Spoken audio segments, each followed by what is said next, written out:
Now we get into the practice phase. So in the practice phase, we have a core activity, okay, which is this top one on the screen here, okay. And in this activity, this is where I put my keywords and my guided questions. And again, my guided questions build on each other, so I'll ask the same guided questions I had in the play one phase, and then I'll add these two guided questions to it, okay. But with that, I'm going to set my core activity up. I'm going to give the players the objective to play. And then I'm going to start assessing and observing. Is the topic coming out? Are they finding the solutions on their own? And then where are my opportunities to use the keywords to cue the players for the solutions? Where are the coaching moments in this portion of the session so that I can help the players cue them and guide them to solve the problems? Again, we want to cue and guide rather than solve it for them, because again, that's where the learning becomes the most permanent. The other piece of this is the assessment and adjustment period. So if I recognize that it's too hard, I need to make changes. If I recognize that it's too easy, I need to make changes. I need to find that the Goldilocks principle, I guess, is where it's not too hot, not too cold. It's not too hard, it's not too easy. It's just right. Okay, that sweet spot where flow is achieved, where everybody is seeing success enough to keep them interested, but failing enough to keep them challenged and growing and learning. Within that, if my session is too hard, I should have an exercise that creates a different dimension to the game that makes it a little bit easier to achieve success. And my picture's a little off. I didn't have time to update the picture for this, so I apologize. Okay, but my solution here is if 3v2 or 4v2 is too hard, then I would leave one of these defenders off again, and I would maybe add an attacking player. So now it's 5 against 2. So now they're attacking with a different shape, or they're attacking with more players. They have more options to connect passes. Okay. If it were too easy, I might add a defender, but leave the attackers as a 4. So now the defenders playing in a 1-2 shape are now having to have more success pressuring the attacking team as they build out from their own goal. Okay. And I have the opportunity to force the attacking team to move a little bit more, to make use of the space in a different way, or maybe I'm really looking for them to look to outnumber the pressing defenders with the goalkeeper, and it's too easy when it's just 2 defenders, so I add the 3rd defender to force that.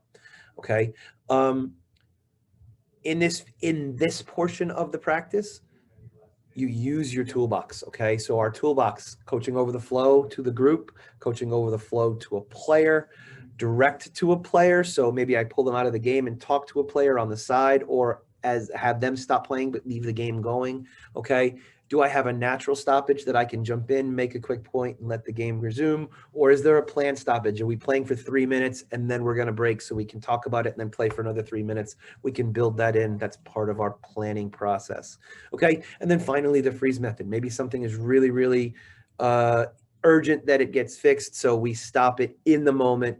We freeze it in the moment. We get in, we demonstrate, we show the picture of the solution potentially, and then we get ourselves back out so we can let the game resume.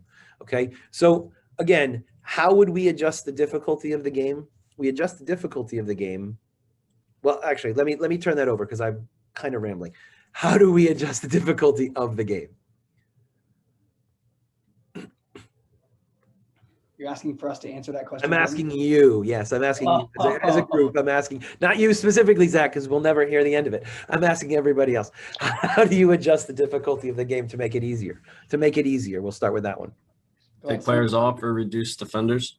Okay, so we reduce defenders. Good. What else can we do? Make the field bigger. Right, make the field bigger. Okay, and then the last one. Roles. What's that? Change roles. Change the rules. Good. So those are the 3 main ones. Okay. So, and really those are the 3 main ones for both, to make it easier and to make it harder. We manipulate the players, we manipulate the space, and then we manipulate the rules of the game. Now, in a play, practice, play session, this is different than what you would do as a traditional simple to complex session or an OLA session. It's not as much about manipulating the rules as it is about manipulating numbers and space. You want the rules to stay as consistent within and true to the game as possible, because you're trying to create as game-like a circumstance as possible. at all times.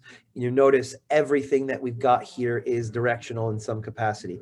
Everything here is going to goal for both teams in some capacity. Everything here is as game real as we can make it, so that we're forcing those game time, those game-like decisions as often as possible. Okay. And then from the practice phase, after we've progressed through, and we've seen the players, see success or not within our core activity, we've made the adjustment. Again, we've seen the progress and the growth to bring them back to where maybe we can go back to the core activity, or we can progress from the core activity into the more difficult activity, which would be great. Okay, once we've gotten through that, we're moving on into the play 2 phase. And the play 2 phase is really as close to a full game as you can make it. So in the 11v11 model, which I happened to have taught last night for the first time in forever, which was really kind of fun and cool, that phase, because a full roster is 18 players, in the play practice play model, the recommended game for a final game is 9v9, 8 and a goalkeeper for both teams. And setting your team up in some form of a shape that's going to accommodate 9v9, have goals in both ends. If you have a full field, great. If not, obviously you're modifying your space to adjust your availability. Okay. But you organize the game to play as close to a full game as possible with goals and goalkeepers where possible. Incorporate the laws of the game. Put the offside law in. Make it throw-ins instead of kick-ins and so on from the sidelines. Okay, play 2 halves. Make it game-like. In half 1, use your toolbox. Coach. Actively be engaged in the learning process for the players. Help to cue them. Help to make suggestions. Again, we're trying to facilitate problem solving, not solving it for them. But we are looking to be an active participant in that. And then after the halftime, give them the opportunity to troubleshoot and problem solve for a couple minutes. Try to make that second half intentional play. Try not to interrupt the game. Give the game back to the players so that they finish the session with complete ownership of their learning experience.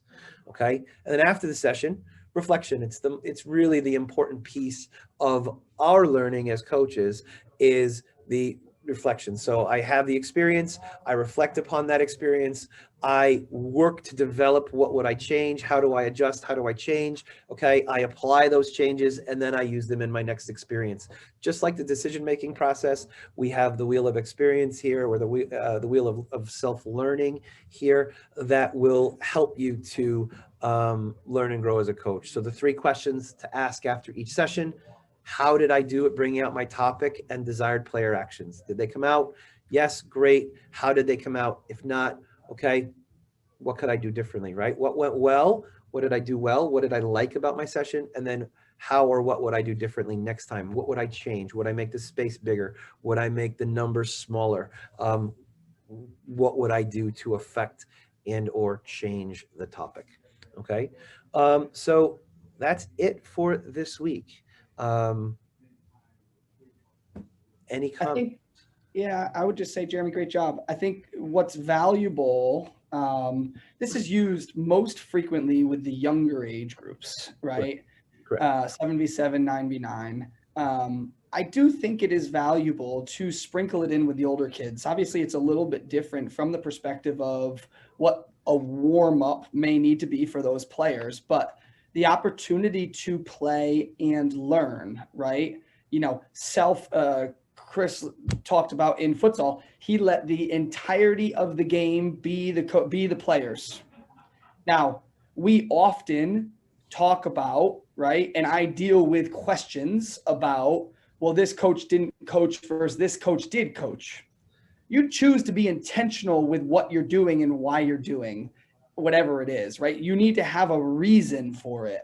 But if you're saying, hey, I want the kids to be in charge today, or hey, in this practice environment, I think it would be really good to have a play model in a 3v3 or a 4v4 setting, you could set it up that way, right? Like you could really work through that and understand what that means. But the gist of play is let the game be the teacher, right? Really, really let the game be the teacher. So I think that's extremely valuable. Nice job, Jeremy. Thank you. Any other questions or comments, guys? Comments, anything? All right, so we're gonna just finish it from there today. Chris, you unmuted. Do you have something to say? Hi. That's it. Hi. I was going to say hi and bye. All right. Yeah. So for those of you that weren't on in the beginning, reach out to me to find out some more of the COVID updates. For everybody else or that you heard, please, go back to thinking about how you demonstrate those conversations with your team.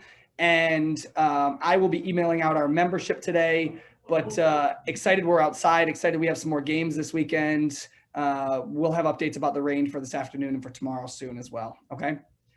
Thanks, guys. I will share the presentation and this week's quiz. Yes, the quiz is back with shortly. So thank you. Please look out for that as well.